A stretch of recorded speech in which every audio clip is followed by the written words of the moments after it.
Strange Bedfellows is a pretty great episode of Golden Girls. This is the 7th episode of the 3rd season of the Golden Girls. This is directed by Terry Hughes, and as always there will be spoilers from now as I go through the episode chronologically and share some thoughts. And honestly, all of my thoughts are positive. There are times when the episode is quite frustrating because of the direction of the narrative, but in a way that's really gripping. It starts off with an event hosted by Dorothy, Blanche and Rose at the house, and this is for Gil Kessler, played by John Schuck, who's running for city councilman. And Sophia tells Dorothy that she doesn't like him. There's something about him, she can't yet quite put her finger on it, but there's something about him that seems dishonest. And we come back to that occasionally. Blanche then has to take over some papers because Gil has left, but he accidentally left some paperwork. So she takes it over, and then we cut to the following morning. And Rose is making a birdhouse because she wants to put his name on them and hand them out to people. And I rather liked how that played out because she basically had a conversation with herself while Dorothy was standing there and ended up smashing her own birdhouse.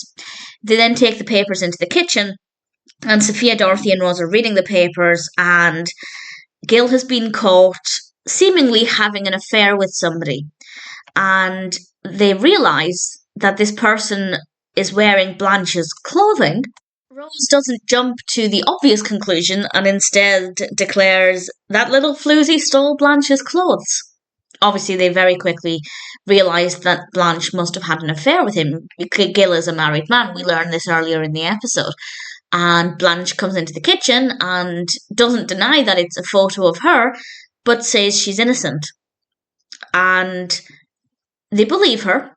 And Sophia says that there's a secret behind this man's eyes. There's something there. And this helps to reinforce this mystery of the episode, assuming Sophia is right, that there is something he's not telling people. What could it be? And did Blanche sleep with him? I believe Blanche immediately. I don't know why necessarily. I just believed Blanche completely.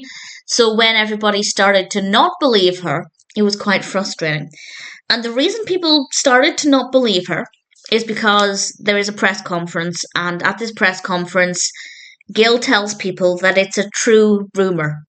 And obviously, immediately everybody starts to think Blanche is a liar, because why would he go on television and tell people that he did this terrible thing if it wasn't true? And Sophia says she believes Blanche because she obviously still thinks there's something about Gil that's not honest, but then she does immediately phone People magazine.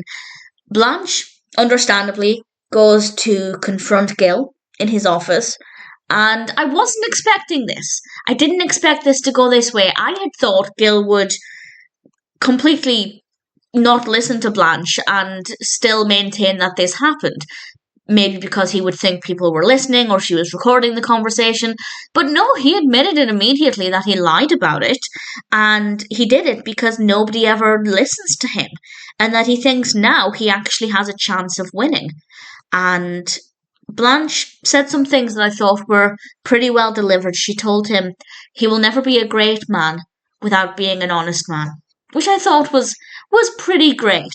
And honestly, I think Blanche kept her cool more than was to be expected, because he's gone on national television and basically destroyed her reputation, whatever reputation that was. And I think if I had been in Blanche's shoes, I would have been significantly more annoyed. So credit to Blanche, she didn't completely fly off the handle the way I'd expected. And I guess credit to Gil for not carrying on with this lie in front of Blanche immediately, which is what I'd expected to happen. We then, quite quickly, have another event, and this is, I think, the night before we find out if he's councilman, and he tells everybody the truth. He tells everybody that he didn't sleep with Blanche, and that he used to be a woman. And I'll be honest, that's not what I expected to happen. I also don't believe Sophia would have found out the truth within 5 minutes, as she claimed, but certainly it was an interesting turn of events. We then have a little bit of comedy with this. I like the fact that they're not making fun of the fact he used to be a woman. I really respect that, particularly for the 80s. I think the fact that they didn't make any comedy out of that, but they got comedy out of the situation because of Rose constantly asking Dorothy questions. They go into the front room alone together, and Rose is asking Dorothy all of these questions, and at one point Dorothy just shouts "silly putty," which was just brilliantly done. I think they definitely took the right approach with that. And Blanche comes in, and Dorothy was concerned that Blanche would quite rightly be really annoyed at them for not believing her, but Blanche isn't mad. And Rose is telling Blanche they have every right to be ignored by her. She can give them the silent treatment. She can tell them to go and eat dirt. And Dorothy responds, "Rose, if you give us the silent treatment, I will eat dirt," which I thought was pretty amusing. And Blanche made an interesting comment, which again I hadn't expected. There were a lot of things in this episode that took me by surprise. And Blanche basically said that it was kind of partly her own fault as well, because she often told elaborate stories about sleeping with this person and that person where they may not have been completely true, and it had caught up with her. I think that that's an important message, and I think it's a nice lesson for Blanche to learn, but I also don't believe that. I think even if Blanche had been completely innocent until that point, then I still feel like people would have believed Gil, because again, he went on television and confessed, or allegedly confessed, to doing this horrible thing. And again, why would he have done that without good reason? And of course, we learn what that reason is. Yes, there were some people who were sources to confirm it was Blanche because obviously she'd been with them. But at the same time, if she'd been with them, then the whole telling stories or elaborating things, or embellishing things rather, wouldn't have really mattered because she was still with them in order for them to be able to identify her. So I'm going on about this far too much than I need to. The point is, I respect Blanche for coming to that conclusion, but I also don't think it would have made a difference.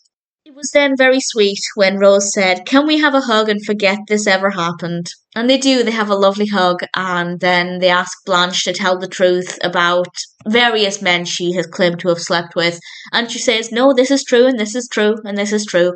And then the last thing we see is them having another hug with Blanche's fingers crossed behind her back. And it was a nice, light-hearted way to end things. I really thoroughly enjoyed this episode. Highlights would be, I guess, the mystery element of this secret Gil is apparently keeping. And also, Blanche's character in this, I thought was really admirable. She behaved in ways that I think were much better than I would have done in that situation. If somebody was accusing me of that, I wouldn't have been as calm as she was, which probably says more about me than Blanche. But I think she definitely behaved very admirably. And I think Rose was adorable as well, as always. Great episode, lots of highlights, very funny, a nice mystery. Frustrating at times, because as I said, I believed Blanche from the beginning. So when people weren't believing her, that was annoying. But within the context of the episode, it also made for quite a lot of drama, and I really enjoyed it. So needless to say, I thought Strange Bedfellows was a really strong episode of The Golden Girls.